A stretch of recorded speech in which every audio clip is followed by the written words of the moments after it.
আন্তর্জাতিক আইন লঙ্ঘন করে ভারত যেভাবে বাংলাদেশের মানুষদেরকে পানির তলে ডুবিয়ে মারছে, এটার একটা সুষ্ঠু সমাধান হওয়া দরকার।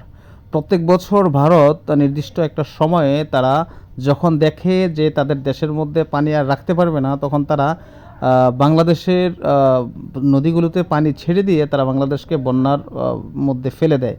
আপনারা জানেন প্রিয় দর্শক, প্রত্যেক বছর গ্রীষ্মকালে বাংলাদেশের জমিনগুলো ফেটে চৌচির হয়ে যায়, তারা কিন্তু পানি বাংলাদেশকে দিতে চায় না। তিস্তা বাঁধ, ফারাক্কা বাঁধ সহ বিভিন্ন বাঁধ তারা আটকে রাখে।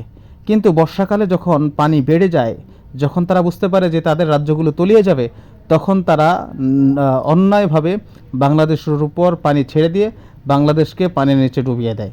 ভারতের ডম্বুর বাঁধ ছেড়ে দেওয়ার কারণে বাংলাদেশ ইতিমধ্যে প্রায় 10 থেকে 15টি জেলা পানির নিচে ডুবে গিয়েছে। লক্ষাধিক মানুষ, লক্ষ লক্ষ মানুষ পানিবন্দী হয়ে হতাহতের ঘটনা ঘটেছে।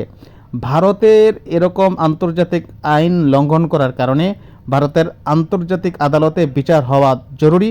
এই জন্য সবাই ভারতের বিরুদ্ধে আওয়াজ তুলুন।